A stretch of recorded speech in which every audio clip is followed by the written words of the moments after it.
This is why you love sports. Yeah. Is the unpredictable nature of sports, because you can't predict it. And this is one of those most unpredictable stories and storylines heading into this year right now. Yeah, Polanco's got a higher slugging percentage than Aaron Judge. So, I mean, got a sales call on the floor? No, I think the truck is here from Ashley. Truck is here, everybody. All hands on deck. Divish, he can't get there. He's doing a podcast talking baseball. Yeah, like he's Polanco, been remarkable. I'm looking at stats now, like minimum, because he only has 79 plate appearances. Yeah. So he's got a 258 weighted runs created plus, which is like a stat that's designed to measure like how many runs you create at the plate. So he's ahead of Aaron Judge, who's at 251. Polanco's at 258. Carson Kelly, the catcher for the Cubs, is 268, but he's only got 63 plate appearances. So like Polanco has 9 homers and 79 plate appearances. 9 homers. That's pretty ridiculous. He didn't hit his 9th home run till late July a year ago. Yeah. I mean, like, a year ago though, like he had a 29% walk or strikeout percentage. Now it's way down. 11%. Yeah. Part of it is he's hit left-handed. Left-handed has always been his better side anyways, but like having that other injury, so it's allowed him to be pretty good. And he's not playing in the field, so that helps a little bit too. But while that is ridiculous, I just want to read you Aaron Judge's slash line right now. He has 136 plate appearances, 412, 507, 728. That is absurd. That is one of the greatest. That's one of the greatest lines ever. That's video game. That's not even video game lines. You don't even see that in Little League. Here, let me read the list of leading. So, Eugenio Suarez and Cal Raleigh lead all of baseball with 10 home runs each, followed by Mike Trout, Teoscar Hernandez, Jorge Polanco, Aaron Judge, Corbin Carroll, Tyler Soderstrom, all have 9. And James Wood of the Nationals has 9. Think about that, man. Look at all the Seattle flavor up there on the top. No, I mean, like, good for Polanco. I think, obviously this isn't sustainable, but like the contact rate and everything else that he's hitting with. And, the one thing too, like the one thing you would say about him and the Mariners in general is just the BABIP, the batting average on balls in play. It's like unsustainably high. Mm-hmm. But for a lot of the guys, Ben Williams and all that stuff, it'll regress a little bit. But, I don't think you can sit there, and I'm looking at their 23% strikeout rate, which is freaking amazing for them, considering where they were. For them, they still are the bottom third of strikeouts, percentage and total. But it is much better than it was a year ago in the past couple of years. But they also have the highest walk rate and the highest. See, that's the thing with strikeouts. You can strike out some as long as you walk a lot and hit home runs, which they're doing. They have 44 home runs as a team, which is just again, and I think that's the big piece. Is just like how are they doing this? Do I think that like they're the offense that we've seen? They're this offense? No, but because they're as a team, they have the second highest weighted runs created behind the Yankees. And they've scored. I mean, 143 runs. But is this an Edgar thing? Is this a Kevin Seitzer thing? I mean, Polanco did talk after the game on Tuesday just about how, hey, this is the best I've ever felt. I'm giving a lot of credit to Seitzer and Edgar. They changed my stance. He got rid of the open stance. MLB Network, Mark DeRosa did a great breakdown on it this week, just about how he is limited that open stance. He's widened his stance. He moved up in the box, all this stuff. I literally send the Mark DeRosa deep dives that they have every day to my players. Oh, he's the best. He's the best at it. It's the best show. I love the show. And like how they make fun of each other too. And like their digs at like airports and stuff like that. But anyways, like, yeah, I mean, like the adjustments, I think what Edgar and Kevin Seitzer by extension have done is it's freed up a lot of guys mentally. I mean, I know I was talking with Adam Jude about this and he's working on some stories, so I don't want to say a lot, but like JP, like he did so much work at Driveline, but like, and that's great. And that's the swing mechanics, but like if you watch him now, it's just about competing. He's just up there competing and like going up there and being who he used to be and not worrying about the result. And part of the result is, I think with JP sometimes, is what is my swing doing? It's not, I think what they're trying to get these guys away from, it's not always about the mechanics of your swing, your setup and everything. You do all that. But a lot of times it's just the pitches that you're selecting to swing at and how you're trying to hit them and all these other things. I think that's what's been better. Like you watch them, they don't give away as many at bats, and we're not seeing as many good pitches fouled back. I think they're just trying to simplify. And I think they've certainly been a little bit more, while walking more, they're still swinging early in the counts. It's not like they're just up there standing there watching pitches. They're still taking their hats. It's just that they're having a better idea of what they're trying to do out there because it's more simple versus, hey, I got to find this one exact pitch and kill it, hit it, pull it, hit a home. No, the goal is to hit the ball as hard as possible and use it and hit where it's pitched and be more versatile as a hitter. So freeing them up mentally, that's what you think the biggest impact from Edgar and Seitzer has probably been? I think so. I just think it's a simplified approach of what they're trying to do. But that's the thing is like, and I wrote a story on this a long time ago, just talking about like, because I always say, what's your approach and stuff like that, and what does it mean to have an approach? And like Ty France talked about, is like all the work I do, like with my swing and everything, that's in the cages, that's before the game. Once I get in the game, can't think about that stuff. Can't think about all that stuff. You're just up there competing, understanding what you're trying to do, what pitches you're looking for, what you're supposed to do with them. And I think sometimes you can get too granular. You get that what they call paralysis by analysis. I think the Mariners have freed that up a little bit with Edgar, and they're going to hit lulls too. But I think it has been better. You're seeing what they're doing, because the one thing I think though is too is like they've been a little bit better with runners in scoring position, because for the first 10 games or so, it was atrocious. So I do also, if you get some hits and you have some success in those situations, it does free you up. Like these guys know, they take it personally when they fail with runners in scoring position and like what they're doing. They're more than aware.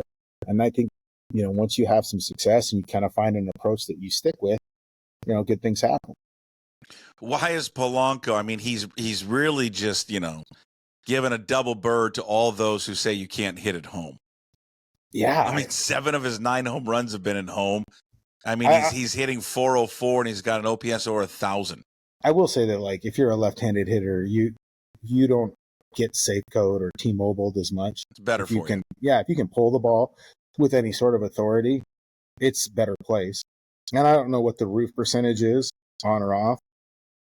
And I don't know what the weather has always been, but that does play a factor into it. But if you're left-handed and you can pull the ball with a little bit of power and put some backspin on it, it will go. Whereas like with the right-handed hitters going to left center is still, it can rob you on certain days. Yeah, it's been wild to watch. It really has been. It's his crazy knee injury too. that he had to deal with, the fact that he, like you mentioned before, he can't hit from the right side because of the oblique. He's not playing in the field. He's just DHing.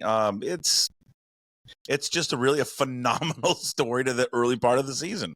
And in a way, if you think about it, maybe this is good for him. Like, had he been fully healthy and then just running him out there every day and trying to play him, whatever, and he's batting from both sides, like maybe he wears down. Maybe the knee becomes an issue. But because they aren't playing him as much, because they're DHing him, I mean, it's allowed him to stay healthier. He probably feels fresher in the box. I think that helps him too. I mean, like, maybe this wasn't intended how they set up the roster. Obviously not. Yeah, this is not what they wanted. I mean, a lot of times baseball tells you what you need to do in a way. It's like Ben Williamson. Like, they watched the third base defense and and the injuries and everything else. Like, I don't think they were really ready to call up Ben Williamson when they did, but it forced him into it, and he's been able to handle it. Whether or not that stays that way, his BABIP numbers are high, but you like the approach he has. So I think that's the thing, is like they've been flexible enough to adjust the roster. And, while people mock them a lot for it, having the number of versatile guys that can play multiple positions has allowed them to kind of not, fall off defensively. If anything, they've been better defensively now that they have Williamson at third and they've been playing, the other guys at second. I mean, Leo Rivas is a great defensive second baseman. He is really good. He really is. I mean, like, and he's just like every coach's, we joke every coach's wet dream, but like just a guy that he's old school, like, handles the bat, doesn't strike out, walks a ton, will bunt if needed, can do what you need, and he's just plus defensively. He's like a manager's dream. Did you call a bunt last week? I called one. Yeah, there you did. I called one, but I didn't call many. I was like, and then like our players, I gave some of the players that are faster green light, meaning they can go whenever they want, and they wouldn't go. So finally, I'm like, having to give them the steel signer. Just at one point, I yelled at one kid the other night. I just said, "Take second now." Yeah, I had a couple moments there. We missed some signs, and I was like, but yeah, I think the Mariners, like, I was looking at Twitter and some of these analysts and digital creators and stuff. Digital creator, content creators. Digital creators, and you just and Mariners opinion makers or whatever they are. They're like trying to assess or analyze why it's working or why they're doing the things they are. To me, it's baseball. It's like getting too granular into why it's working. It's because there's going to be a point where it's not going to work for a while. Oh, for sure. That's it. And so it's like going overboard into what it is or what it isn't and what it will end up being is just ride the wave as long as you can and enjoy it. He's not going to sustain this, but it's the question is, what's the drop off going to be?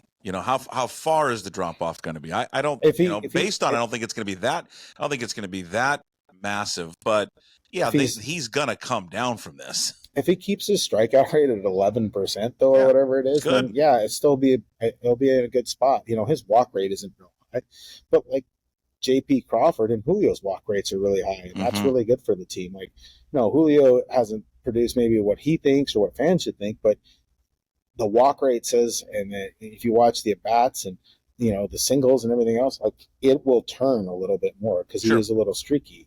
I think they have enough guys kind of having a better approach, and it offsets some of the, the loft issues or the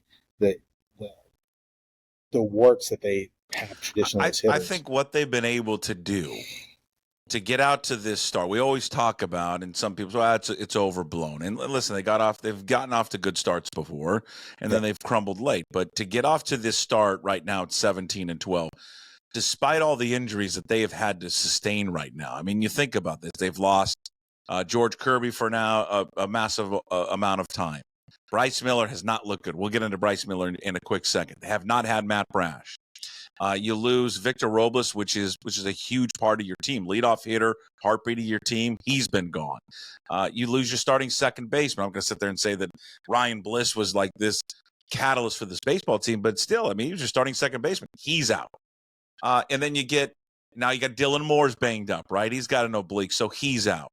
And then, so we talked about Polanco. I mean, I don't know what's going on over there. Luke Raley gets hurt in BP, so he's scratched from a game. I think, to me, this reminds me when 95, when they got all these injuries. I remember when Griffey went down. I remember Doug Strange stepping up, and Doug Strange was incredible. Like one of the big, I mean, every player on that team stepped up, but I always remember Doug Strange being one of the guys that you didn't expect to deliver, and he did. We talk about WAR all the time, right? Sometimes guys, when you got a bunch of injuries or, there's injury related incidents on your team where your top players are hurt, other players just step up, and I think that's kind of what's happening right now. Everyone else is just stepping up around them. Yeah, well, I mean, like Luke Raley is going to go on the IL next year, so he's going to be down. Sounds like they're calling him Ryland Thomas. It's kind of a speedy outfielder, versatile, defensive kind of guy. What's going on with these oblique injuries? It just happens. I mean, JP did it last year at this time, right? Last year. And so, yeah, you just, like I said, people mock it, but having some versatility does help. But, you have to, and everybody's like, oh, the depth, this, depth, that. I mean, like they don't have, I was kind of surprised. I thought maybe Locklear would get a call, but that's essentially where Solano was playing. Their highest paid free agent has probably been their worst player. Yeah, but why don't they just make that move? I don't understand the hold up there. I don't know. They're just not. I just don't get it. I mean, he hasn't done anything. What's the point of having him? I mean, you've invested this money into him though, and you figure like, well, he understands this role. They haven't been able to maybe use him exactly the way they wanted to because of Polanco. That maybe you'll get him going. He's still a bench player. I mean, like, yeah, you've invested the money. He's a bench player. Like, just dumping players and losing them isn't always a good idea. I mean, because at some point you're going to run out of guys in Tacoma. So I think you carry him around, carry him for another month or so. And if it really isn't working, then they make the move. But like, it'd be different if Cole Young was really hitting, or if some of these other guys, you thought, okay, we need a spot for these guys. So, when you have this many guys on the IL, you don't want to make that move when all these other guys start to come back. Then you possibly make that move, readdress it then. So I don't know. It's pretty crazy that they're able to do this with what the injuries that they've had. And that's the mark of like a successful season, is how do you withstand, or a season that maybe has results beyond what the expectations are. How do you withstand the attrition from injuries? Because every team goes through it. Well, and we'll see again, like they've beat up on some lesser pitchers at times too. Yeah, but they've beaten some good pitchers. They took it to Crochet. They took it to the kid from the Marlins who was having a great year. They took it to Skubal. Yeah. So it's like that. I mean, I think you just ride the wave. But you're right. Like I always tell people, the 2019, I think it was 2019 Mariners went 13-2 to start a season. And, last year by mid-June, the team was up 10 games in the division. 10 game, first team to ever blow that late of a lead, right? Yeah. So or not make the playoffs. I can't remember. I remember somebody had that stat, but you do wonder though. Like the division looks worse than it does. Sure. But I mean, like I wouldn't say it's just worse. I just don't think it's not exceptional. Like there's no exceptional team in in the division. I don't know if there's really an exceptional team in the American League. Is there? If you look at, no, I think they all have their flaws. Orioles can't pitch. The Rays, they have no depth. The Yankees don't. The Yankees are the Yankees. Red Sox are okay at times, and then and like the Central is weird. I just don't think there's any exceptional. Detroit, team. You would say right now, Detroit's kind of overall playing the best. Which is crazy. Like you look at them and how are they doing it? I don't know. I mean, it's like I mean, it's funny if the Mariners were to get into the playoffs, the last team they want to face is the Detroit Tigers. Yeah, for sure. Because they just Kerry Carpenter living rent free in their heads. Yeah, you're right. I know there's not a team or teams that have pulled themselves away, and they've got to be able to hopefully get in. And the thing is, they're off to this start too, and we still have not seen their starters be their starters at times, but not consistently. I think that's like if you're looking for sustainability and all this stuff, and you're trying to analyze what it is or what it isn't going to be, like it does sound like Kirby's going to be back within like 2 to 3 weeks. But if Logan Gilbert misses 2 months, and then these other guys aren't really performing, that's what's going to be the regress them to the mean. They're playing above their skis offensively, and it's offset some of the starting pitching issues. And also because of the starting pitching issues, you're running guys like Colin Snyder or Munoz pretty hard early. You're using them a lot. Yeah, they need Brash to come back. Yeah, I need Brash to come back and Troy Taylor to be who he used to be a little bit. The idea is done for a while again, Gregory Santos. But the one thing is too, is you can go out and build some guys or find some guys as well. And they'll be, I'm sure, any like hard throwing reliever that's been DFA, they're going to take a look at. But yeah, that's I think the bigger concern. Everybody's like thinking, well, when is this offense going to go back to what it was? Even if it regresses some, the bigger question is this pitching staff going to get to where it's supposed to be?